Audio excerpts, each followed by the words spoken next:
Order. Questions to the Prime Minister.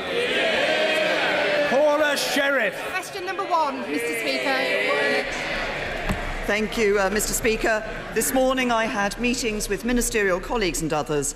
In addition to my duties in this House, I shall have further such meetings later today. Paula Sherriff. Thank you, Mr. Speaker. I previously worked in an NHS service which the Coalition Government gifted to Virgin Care, who are now seeking another contract covering my constituency. Amongst many unethical practices I witnessed, Virgin imposed a system of double appointments, forcing patients to have unnecessary extra consultations before surgery, boosting their profits at the expense of the taxpayer and of patient safety. Is this acceptable? And if not, what is the Prime Minister prepared to do about it?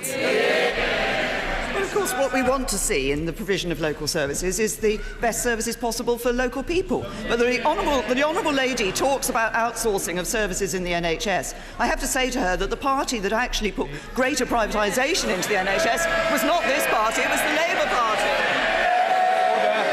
Order. Question 2, closed question, Mr. Michael Fabricant. 12 months ago, I went to see... This stage, yes. Prime Minister. Thank you, Mr. Speaker.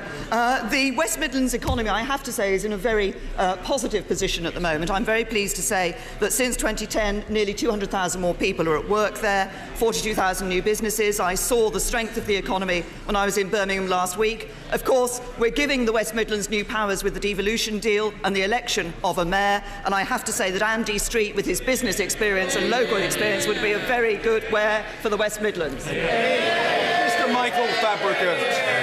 On the subject of the NHS, 18 months ago, my wonderful doctor, Helen Stokes-Lampard, suggested I have a general well-manned checkup. And it's just as well that I did, because the blood test revealed that there could have been, and was, a problem with my prostate, despite the fact that I was symptom-free.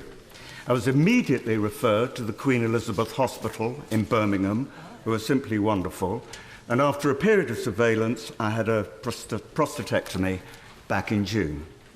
But hey, I'm now fine. But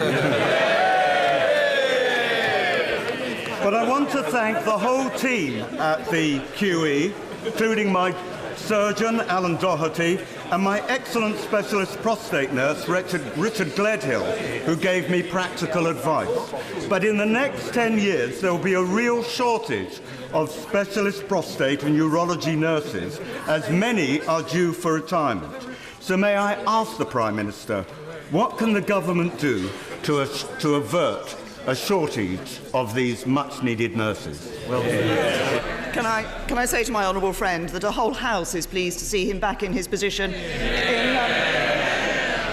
as his normal exuberant self in this House. But he raises a very serious issue, and can I join him in commending not only those doctors and nurses and other health service staff who treated him for his prostate cancer, but those doctors and nurses who are day in and day out ensuring that, as we see actually, we are now having cancer survival rates at a record high.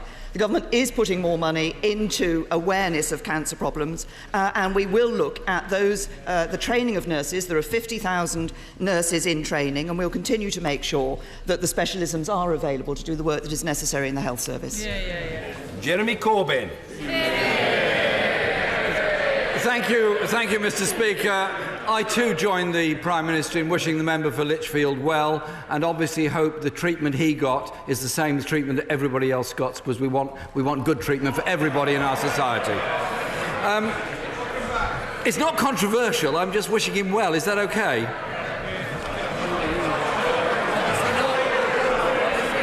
Sorry to start on such a controversial note, Mr. Speaker. I do apologise. At the Conservative Party conference, the Prime Minister said she wants Britain to be a country where it doesn't matter where you were born. But the Home Secretary's flagship announcement was to name and shame companies that employ foreign workers. Could the Prime Minister explain why where someone was born clearly does matter to members of her cabinet? First of all, can I say to the right honourable gentleman, congratulations on winning the Labour leadership election.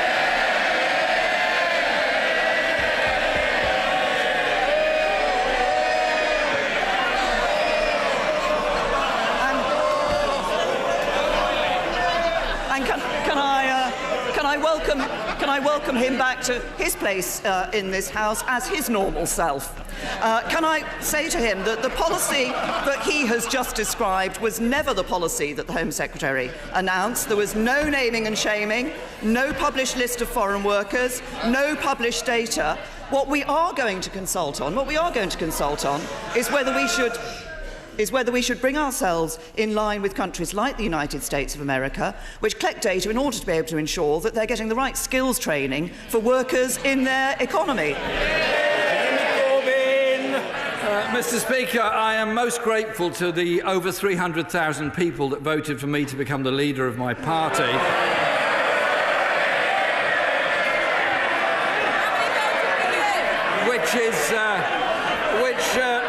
Mr. Speaker, is rather more than voted for her to become leader of her party.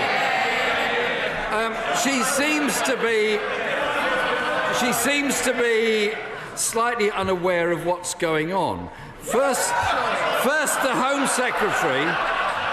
First, Mr. Speaker, the Home Secretary briefed that companies would be named and shamed. The Education Secretary clarified that data would only be kept by government. And yesterday, Number 10 said it was for consultation. And the Home Secretary clarified the whole matter by saying it's one of the tools we're going to use. This government has no answers, Mr. Speaker, just gimmicks and scapegoats. Yesterday, we learnt that pregnant women will be forced to hand over their passports at NHS hospitals, no ultrasound without photographic ID, heavily pregnant women sent home on icy roads to get a passport. Are these really the actions of a country where it doesn't matter where you were born? Minister. Well, I've made absolutely clear about the policy that the Home Secretary set out. But I'd just say to the right honourable gentleman, he raises issues around the health service. I think it is right that we should say that we ensure that when we're providing health services to people, that they are free at the point of delivery, that they are eligible to have those services. That where there are people in this country who come to this country to use our health service and who should be paying for it, that the health service actually identifies those people and makes sure that it gets the money from them. I would have thought that would be an uncontroversial view. Of course, emergency care will be provided when necessary, absolutely without those questions. But what is important is that we ensure where people should be paying because they don't have the right to access to free care in the health service, they do. Jeremy Corbyn. Some of her colleagues on the Leave side, Mr. Speaker, promised us £350 million a week extra for the NHS. She doesn't seem to have answers to the big questions facing Britain. On Monday, the Secretary for Brexit, when questioned about the government's approach to the single market access, replied, "We need hard data about the size of the problem in terms of both money and jobs." It would have been much easier if he'd simply asked his colleague, the Chancellor of the Exchequer, because he would have been able to tell him that the Treasury forecast is a £66 billion loss to the economy, 7.5% of the GDP. Can the Prime Minister now confirm that access to the single market is a red line for the government, or is it not? Well, the right honourable gentleman has asked me this question before, and yes. He says it's a simple question, and I will give him the simple answer. What we are going to do is deliver on the vote of the British people to leave the European Union. What we are going to do is be ambitious in our negotiations to negotiate the best deal for the British people, and that will include the maximum possible access to the European market for firms to trade with and operate within the European market. But I'm also clear that the vote of the British people said that we should control the movement of people from the EU into the UK, and unlike the right honourable gentleman, we believe we should deliver on what the British people want. Someone once said that leaving the single market would risk a loss of investors and business, and we risk going backwards when it comes to international trade. That person is now the Prime Minister, and that was before the referendum. The Japanese government, Mr. Speaker, the Japanese government, Mr. Speaker, wrote to her in September worried about a shambolic Brexit.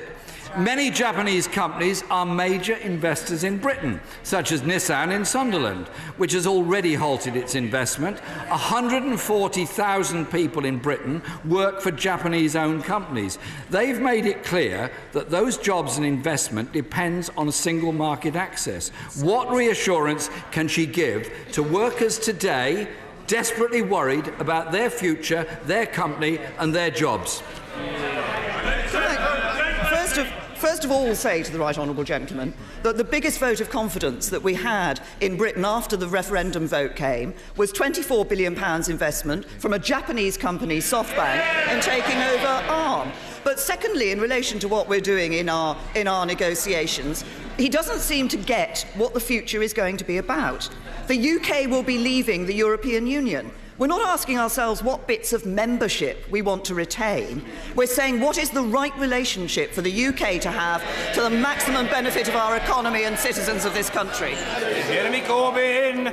Mr. Speaker, the member for Broxtowe said there is a danger that this government appear to be turning their back on the single market, which was indeed a commitment in the Conservative Party manifesto.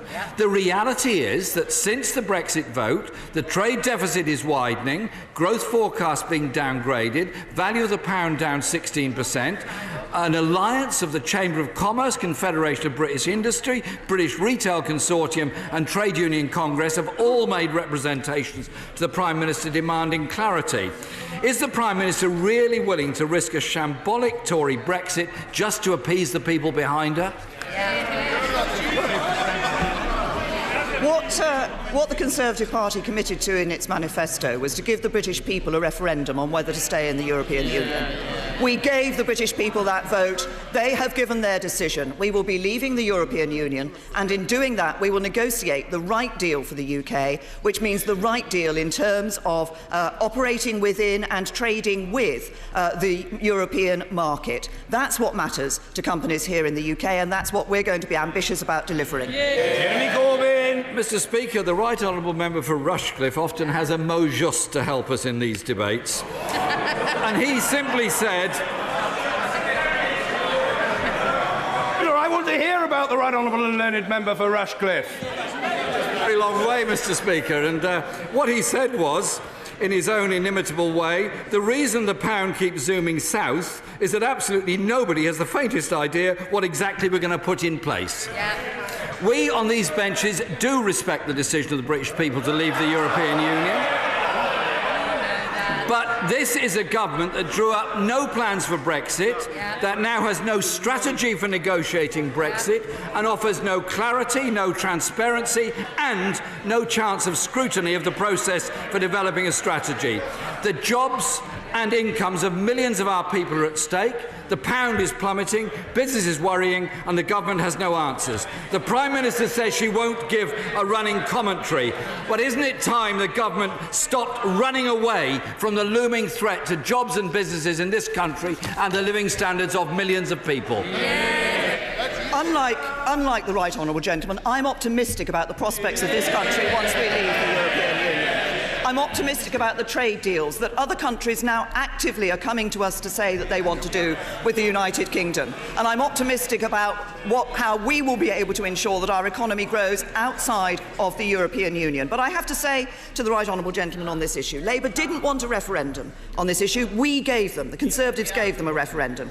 Labour didn't like the result. We are listening to the British people and delivering on that result. And now the Shadow Foreign Secretary is shouting from a sedentary position.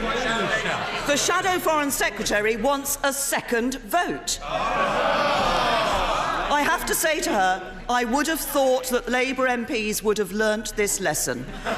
You can ask the same question again, you still get the answer you don't want.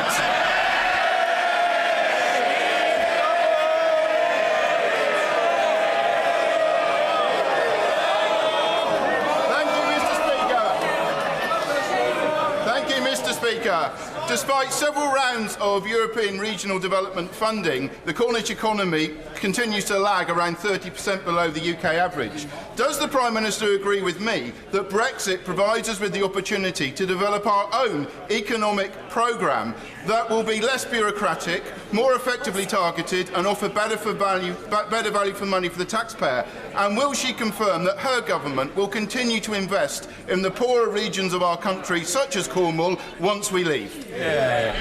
I thank my honourable friend, and I can give him that assurance. And of course, what I was saying at our party conference, what I've been saying since I became Prime Minister, is we want an economy that works for everyone. That means for every part of our country, including areas like Cornwall and the Isles of Scilly. We've already negotiated a devolution deal with Cornwall. That was signed in 2015. That will demonstrate, I think, that we recognise the challenges Cornwall faces, but we're open to further discussions for Cornwall on ways in which we can improve their economy for the future.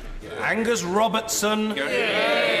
The European Commission Against Racism and Intolerance has found that a number of areas of concern over political discourse and hate speech in the UK, as well as violent racial and religious attacks. Police statistics have shown a sharp rise in Islamophobic, anti-Semitic and xenophobic assaults over the past year. So does the Prime Minister agree that all mainstream governments and all mainstream political parties should do everything that they can to oppose xenophobia and racism? I've been very clear from this dispatch box on a number of occasions. There is absolutely no place in our society for racism. There is no place in our society for hate crime. It is right that the police are investigating allegations of hate crime where they occur. I'm pleased to say that as Home Secretary, I was able to improve the recording of hate crime, bringing arrangements that improve the recording of hate crime. We made also improving the requirement on police to specifically record hate crime in relation to faith, so that we see the anti-Islamic, the Islamophobia that has been taking place, as well as anti-Semitism and other types of hate crime. There is no place for that in our society. We should, with one voice from across this chamber, make that absolutely clear and give our police every support in dealing with this. Angus Robertson. Remind the Prime Minister that when she was Home Secretary, she put advertising vans on the streets of this country telling foreigners to go home. And at her party conference, we heard that her party is wishing to register foreigners working in the UK. The crackdown and the rhetoric against foreigners by this government has even led to UKIP saying that things have gone too far. Can I tell the Prime Minister that across the length and breadth of this land, people are totally disgusted by the xenophobic language on display from her government? So will she now confirm to this House, will she confirm that the intention of her government is still to go ahead with the registration of foreign workers, but apparently we shouldn't worry because it will be kept secret by her government? Can I say very gently to the right honourable gentleman that I answered 2 questions on that earlier, and I suggest he should have listened to the answer I gave there.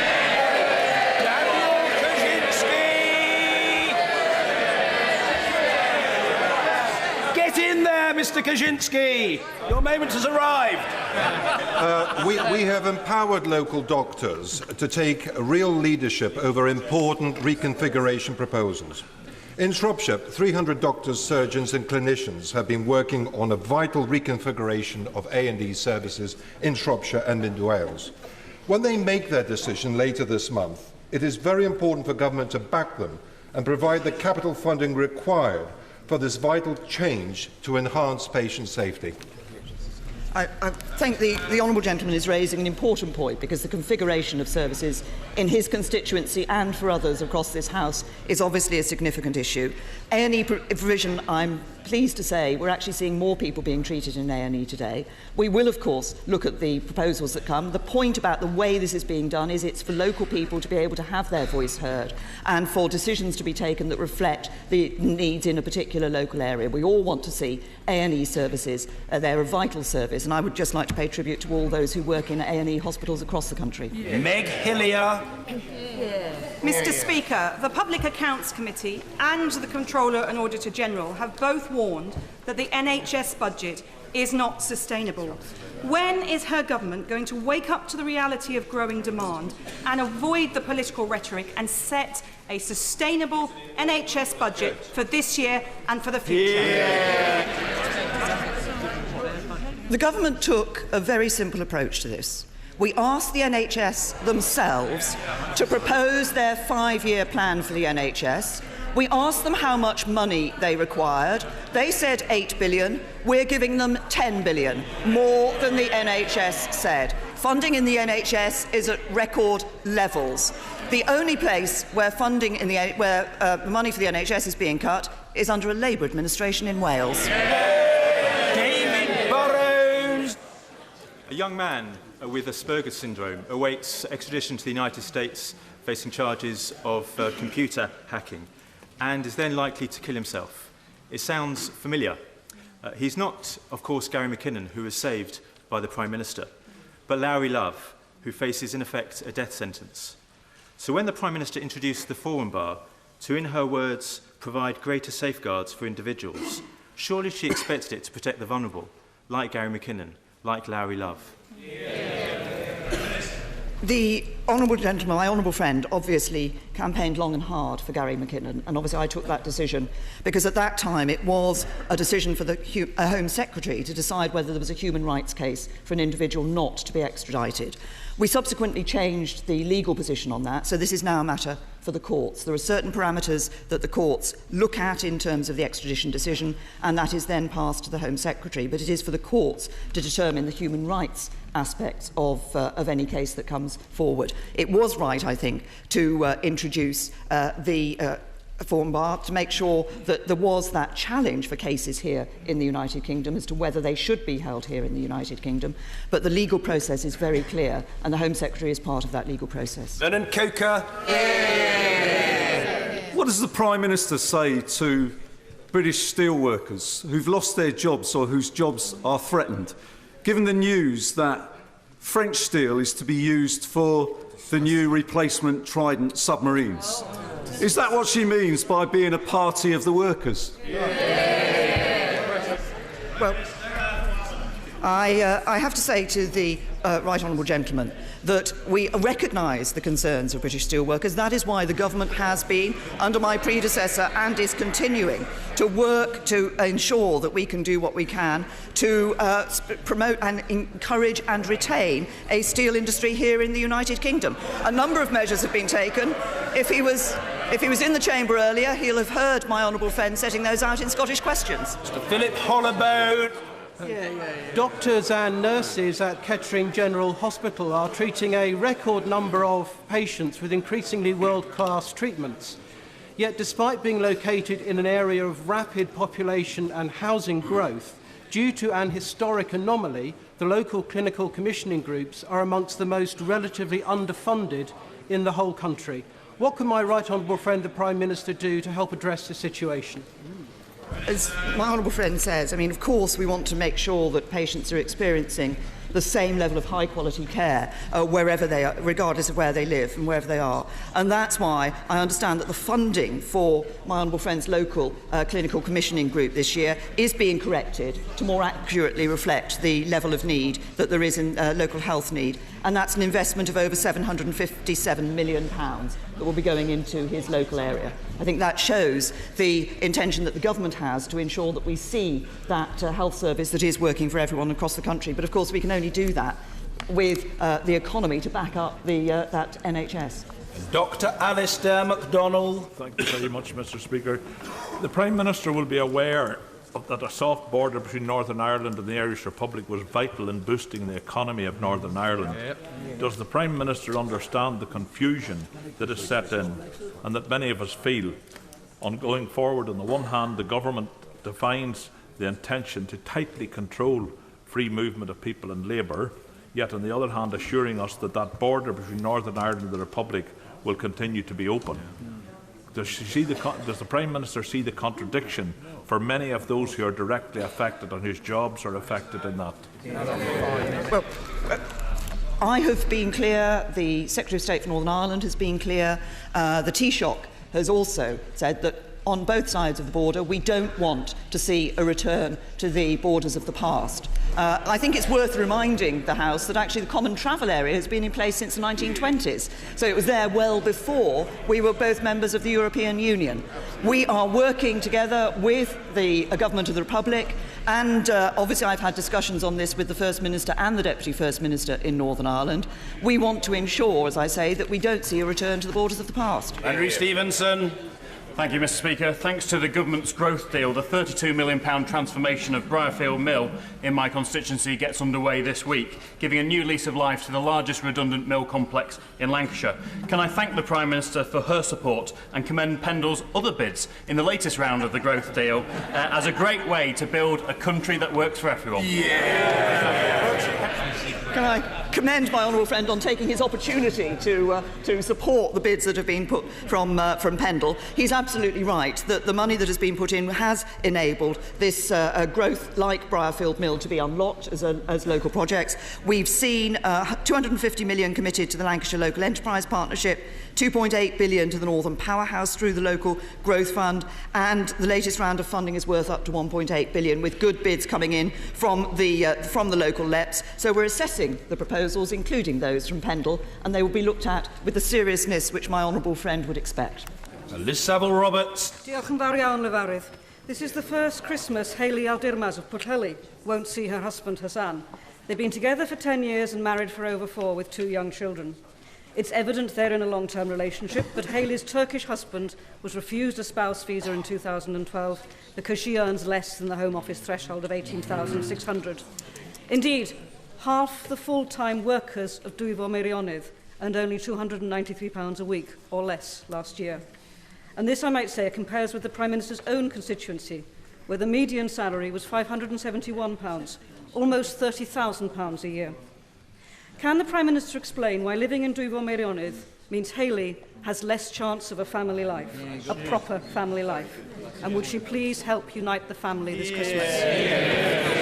If I can say to the Honourable Lady, I won't comment on the individual case. I know she's sent details in writing to me. I will make sure that she gets a full reply from the Immigration Minister in relation to the specific case. The broader issue she raises about the income threshold for those wishing to join a partner here in the United Kingdom. What the government did was we asked an independent committee, the Migration Advisory Committee, to advise on the level that income threshold should be at. The Migration Advisory Committee suggested a range of figures that it could be. We actually took the lowest figure in that range in taking the 18,600.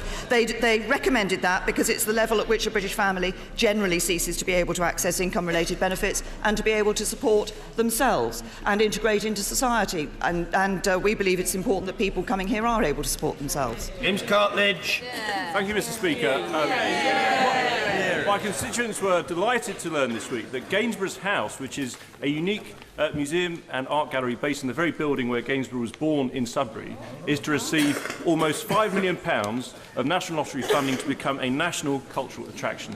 Will my right honourable friend join me in congratulating Director Mark Bills and his team on their success? And does she agree with me that if in Suffolk we are bold and positive and we go for devolution, that we can look forward to much more of this sort of transformative investment in the years to come?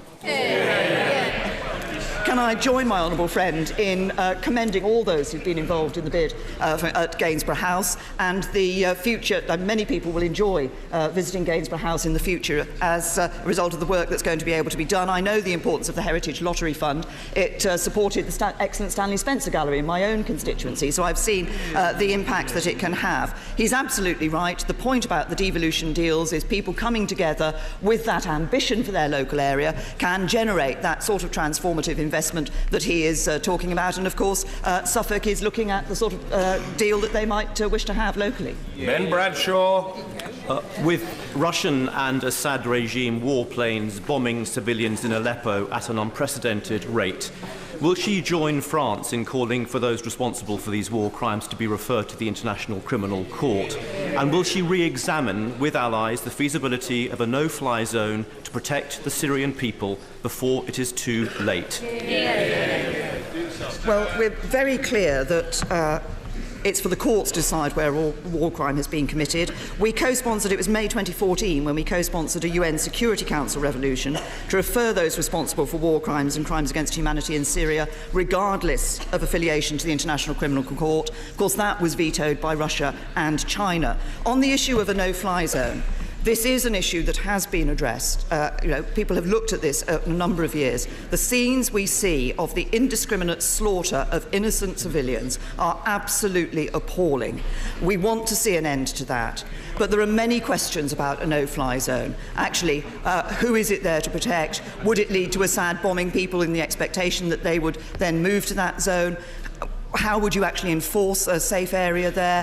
Who would do that enforcement? There are many questions that need to be looked at in those sorts of issues. What we all know is that the only real solution for peace and stability in Syria is a political transition, and it's time Russia accepted that the future of Syria is a political transition to a stable Syria free of Assad.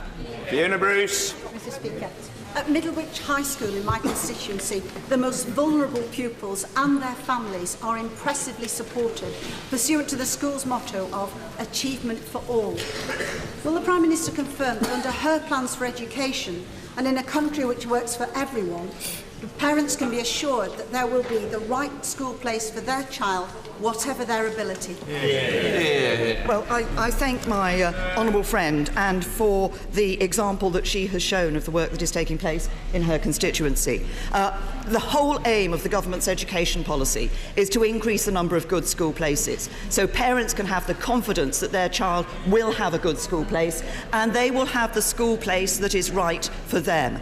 That's why we want to see universities more involved in schools, we want to see more faith schools being opened up, we want to see the independent sector helping the state sector where that is sensible and their expertise can help.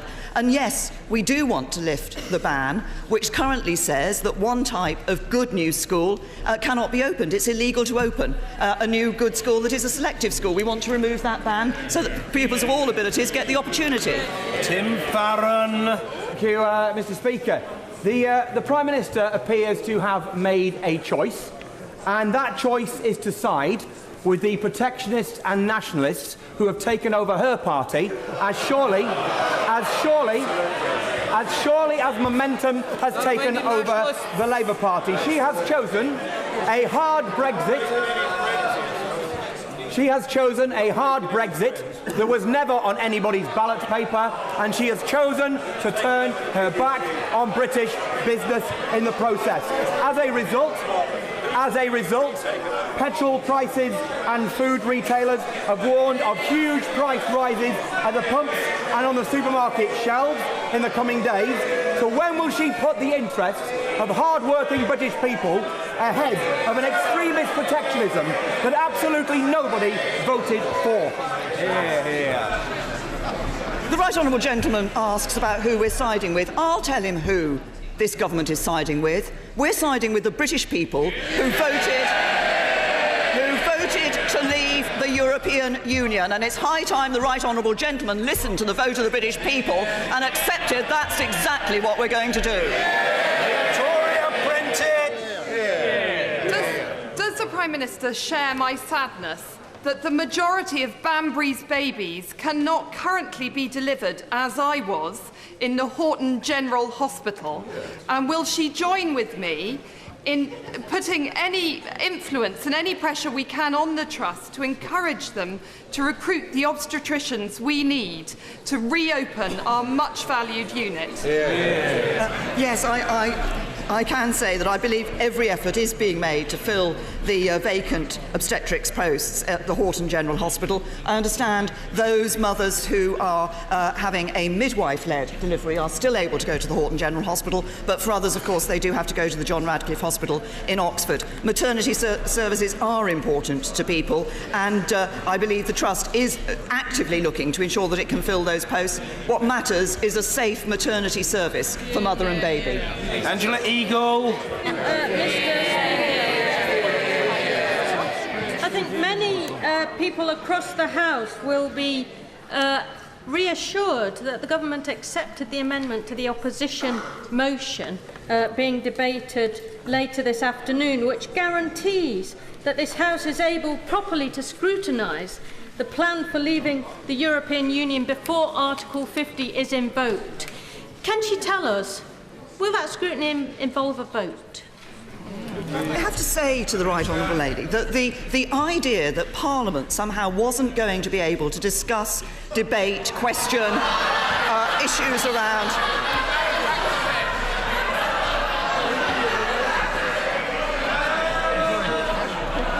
was frankly completely wrong. Let me give her some examples. First of all, the Secretary of State for exiting the European Union has already made 2 statements in this House. I believe 4 hours of questions followed from those. A new select committee has been set up, which crucially includes representatives from all parts of the United Kingdom, which will be looking at these issues. And only just over a week ago, I announced that there will be a great repeal bill in the next session of Parliament to repeal the European Communities Act. So Parliament's going to have every opportunity to debate this issue. Will Quince. Thank you, Mr. Speaker. Every year in the UK, 3,500 babies are stillborn. And I commend the government for setting the target of a 20% reduction by the end of this Parliament and a 50% reduction by 2030. But in this Baby Loss Awareness Week, will the Prime Minister agree with me that we must do all we can to provide the best quality bereavement care for those parents that sadly lose a baby? Well, I say to my honourable friend that I think he is absolutely right in this. I'm pleased to say that the Health Secretary will be attending the Baby Loss Awareness Week reception, which will be held in Parliament immediately after PMQs today, and I would encourage other members to attend it as well. My honourable friend is absolutely right. The loss of a baby must be absolutely devastating, and I'm aware that there are people sitting in this chamber who have been through that tragedy in their lives. What is absolutely essential is that the best possible bereavement care can be given to parents at that very, very vulnerable and tragic moment in their lives. And that's why we have been putting money into we've introduced dedicated bereavement rooms at 40 hospitals, and we're actually investing more in improving birthing facilities as well, because that's an important part. But that care and counsel for people who have lost a baby is essential, and I think we all accept that. Derek Creasy. Thank you, Mr. Speaker. On the 2nd of July, the Home Office were giving details of 178 children who are still stuck in the Calais refugee camp, but had a legal right to be here in the UK with their families who could keep them safe and protected. Given the delays in acting, what responsibility does the Prime Minister think this government has to the 18 of those children who have now gone missing? I say to the Honourable Lady, far from not acting, actually the government has been working with the French government in relation to those who are in the camps. We have put extra resource into speeding up the process of dealing with the claims that are there for unaccompanied children who are in the camps, and we have seen that process faster, it's quicker, and more children coming as a result of that. This is alongside all the other work that we are doing in relation to refugees and to unaccompanied minors. And of course, crucially as well, working to ensure that we deal with the traffickers and the smugglers who are often in those camps and who we need to make sure don't have access to children for the future. But we've speeded up the process and more children are coming here as a result of that. Joe Churchill. Thank you, Mr. Speaker. Tomorrow is Secondary Breast Cancer Day. I would like to ask the Prime Minister to join with me in wishing these men and women well. But only a third of NHS trusts currently collect the data in this area. Would she agree with me that better data collection can inform diagnosis, treatment and the use of NHS resources across the piece and give better outcomes for all patients? Yeah. I entirely accept the point that my honourable friend makes, that better information actually gives you a greater opportunity to be able to address these issues. But can I also join with her in commending and wishing well all those, as she says, both men and women who have suffered from breast cancer and who have come through that, as I know she has herself. There are others in this House in that position, but so many people across the country, and it's important that they do get the right care to ensure that they can come through that and see a bright future. Cousin McGovern. Thank you, Mr. Speaker. Last night in this House, a huge number of MPs presented WASPy petitions from towns right up and down this country. So will the Prime Minister now commit to overturning those mistaken 2011 arrangements and provide justice and transitional arrangements for WASPy women? The Honourable Lady should know that there are already transitional arrangements in place. We did make changes. We committed £1 billion to lessen the impact of the changes for those who were affected so that nobody would see a change by more than 18 months. In fact, it's 81% of women will see increases. There'll be no more than 12 months compared to the previous timetable. The DWP did, after the changes in 2011, inform people of the change to the state pension age. And of course, as we look forward, actually women will gain from the new pension arrangements that are being put in place. It's been a long-standing issue about women's pensions, and women will see better pension arrangements for them in the future because of the changes the government has brought in. Rishi Sunak. Mr. Speaker, I gather the Prime Minister gave Chancellor Merkel a gift of Wainwright's Coast to Coast book outlining this fabulous walk running through my constituency. Is the Prime Minister aware that the Coast to Coast is not, in fact, an official national trail? And would she meet with me to discuss my campaign to give this national treasure its deserved national status? I say to my honourable friend, as he knows, that I enjoy walking as well. There's some fantastic walks across the United Kingdom. I haven't done the coast to coast yet myself, but maybe there isn't much time to do it at the moment. But maybe. But I have to say to him that I think he probably knows that the decision about the designation of the coast to coast is one more appropriately put to Natural England, and I'm sure he will be doing all he can to lobby Natural England on this point. Order.